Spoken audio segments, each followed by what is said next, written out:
Thank you very much for joining me, Wolfgang. I know you're very busy with the conference. We're here in beautiful Salzburg.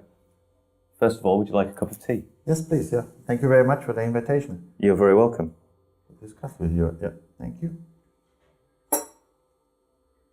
So we were just saying, you were married here in Salzburg, right? Yes. This is a city close to your heart, literally. Yes, it is. Yeah, and it still is. I'm still married. Yeah, that's good news. That's good news. That's good news. Yeah. Yeah. I'm married 68. Yeah. Yeah, married in 1968, year of the Beatles and the Rolling Stones. Yes. Are you a fan of the Rolling Stones? Yes. Yeah.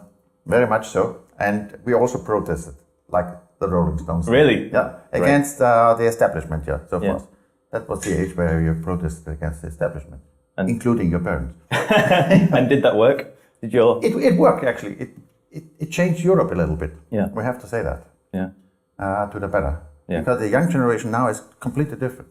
Yeah. They worry for their jobs. We never had to worry for our jobs. We just could look upwards. Yeah. There was no job, I think, shortages or whatever.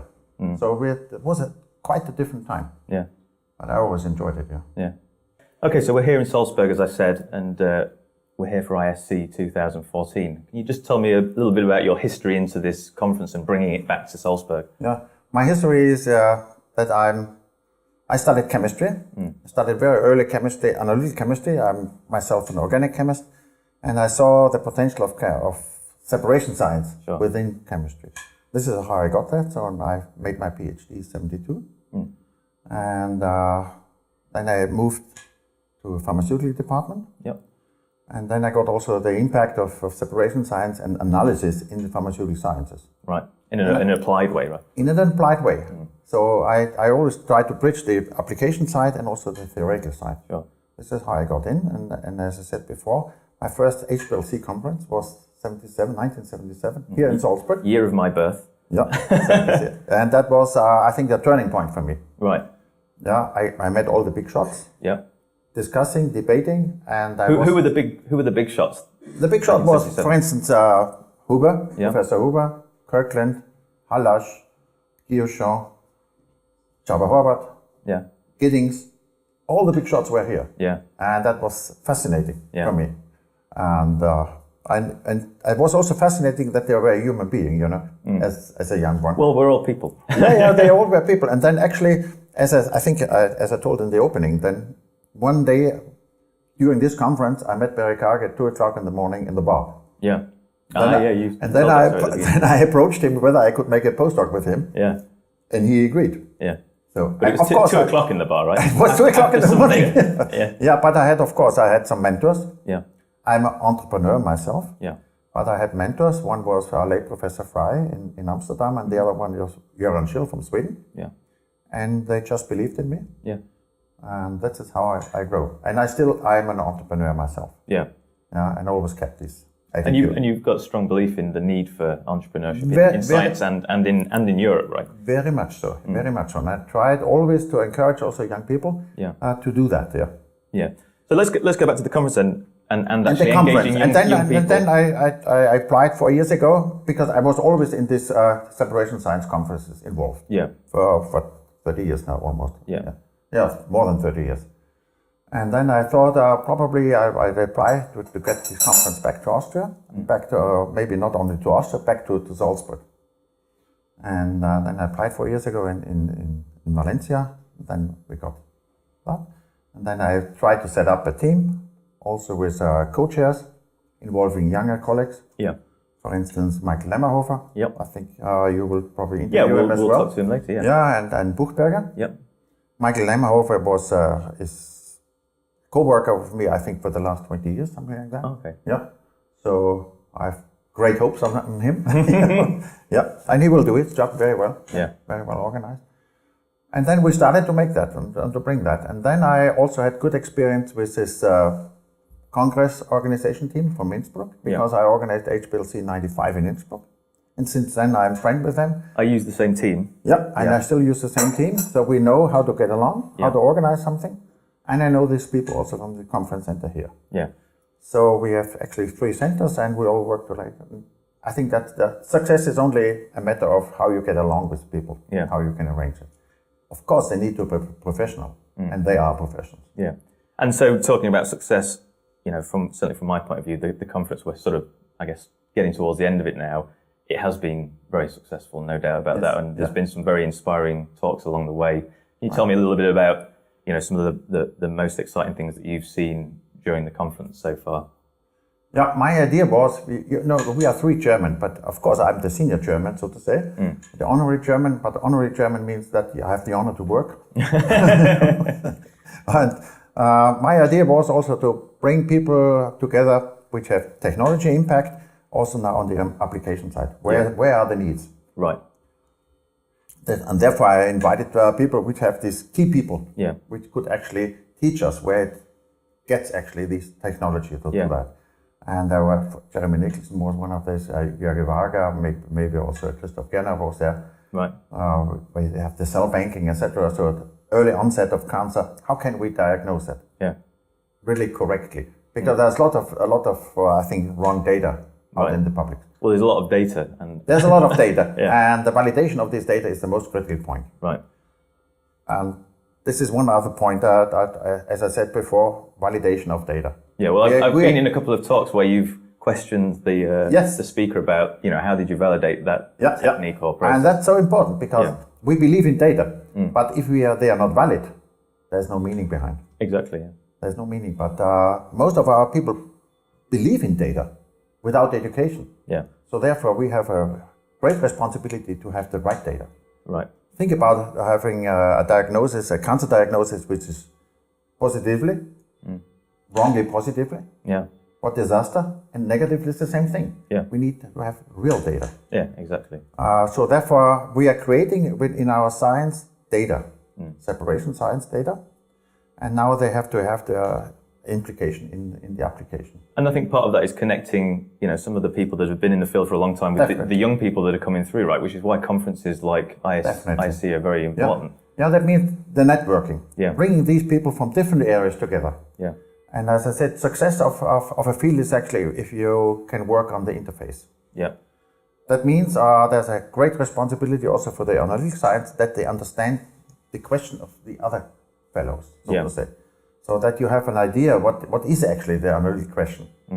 And the analytic chemist should be part of the team. Yeah. Otherwise you don't get it well. We've had a number of people that have delivered that same message. If it's not an inclusive team, then it's over. Yes, then it's over. Yeah. And very often it has been ignored. Yeah. So we were more technology driven for a couple of periods actually. Yeah. But now we see the technology has advanced very strongly. Now we have the other side. So do you think we're turning the corner then to look back on where we've come and say, actually we need to reassess the position that we've got to? Yes, technology is advanced, but now we need to go back to the roots and say, and what does it actually deliver? Yes, correct. And we always have to ask this question to ourselves. Well, that's science, right? Constantly. That's constantly question ourselves. That's science. Yeah. And I think and you can feel that here on this conference, this feeling. Yeah. And this conference has a very, very nice spirit here. Interactions, lots of interactions. It's a very friendly, I think, and open environment. And one thing I noticed is that there's a lot of interaction during the coffee breaks. People don't just disappear. They come together and start chatting with the vendors, with each other and with new colleagues. Yeah. And that, I think that is the real biggest benefit of this conference here. Yeah. And that deals a little bit with the setting also of the conference. Yeah. And therefore the conference center was ideal, or is ideal. Yeah. And you have to create this atmosphere. Yeah. And to create the atmosphere, it deals a little bit maybe with my personality. I'm an open. Yeah. Well, you began the opening lecture by saying, we want discussion. We want people to open up and talk and ask questions and question other people's data, right? Yeah. That brings actually, I think, the science forward. Don't be shy. Don't hide. Yeah. I think that's the spirit, and I think I was able to get this spirit actually through. Yeah. I would definitely agree. Yeah, I mean it's been very, very positive, and I think you'd like to think that science has moved on a few steps forward during the conference. It goes only step by step. That's clear. Yeah, I mean certainly many people spoke to me and said that Jeremy Nicholson's lecture was very inspiring because it was a very big picture view of where we can go with the right. Collaborations. Yeah. I know Jeremy Nicholson since 25 years or something like that. Oh, really? He was already very good at that time. Right. But he advanced tremendously. Yeah. Of course, it's a question of money. Yeah. But again, if you do bad science, you wouldn't get the money. Sure. Oh, so Germany is a clear example of that. Yeah. And I also wanted to have it as a European conference, to be honest. Yeah. Well, of course, we have 56 countries here involved, but I wanted to get it as a European spirit also and the strengths of Europe. Yeah. And we have something here in Europe. Yeah. But I have been living also in the United States. They have a different environment and it's different how they approach. Sometimes they are also front running and they have much stronger entrepreneurship again coming back. Right. As we have. We are a little bit scared. I think that's still some problem. Scared of what? Like failure, I think you mentioned. Failure. That deals also with the culture. Yeah. We have that. If you fail, you don't get this credit as you get in the US. You're allowed to fail. Yeah. Because you were encouraged. You fail and try again, right? And try again. And so that's not a negative point. It's getting better now in Europe. Yeah. Along that line. So with the younger people. But we were, particularly in Germany, you were raised like that. You should never fail. Right. And that's the same in Japan, and that's the same in Asia. Same in Asia. And this was another aspect that we had these tutorials. Yep. Educational type. Extremely well attended. Yeah. People like it. But even big shops go to these tutorials because they learn it from a different field. Well, and it should be continued education. And they should be continued. Yeah. That's of course, it's now 4-stream conference, which may take away some people from other sessions. Yeah. But if you have 700 or 800 or even more people, you can afford that. Yeah. You divide people, but now you have a different level. You have a science level and educational level, and you have exhibition level, and everybody speaks then together. Yeah. And there was one more aspect that I tried also to involve young people as much as I can. So also in the talks. So we have more than 200 students, and I gave them, I think, 15 or 20 slots for PhD students and young postdoc students. Yeah.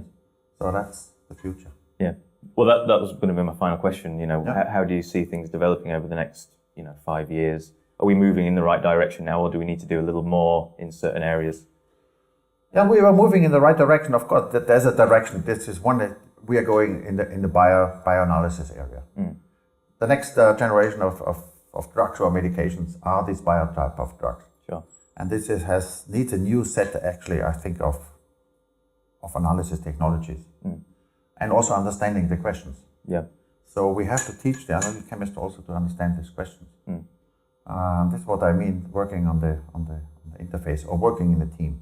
Right. Yeah, bringing the two groups together. So the biochemist or the medicinal chemist should understand the analytical science, so to say, to a certain extent, and we have to understand the other side. That means we both speak two different languages.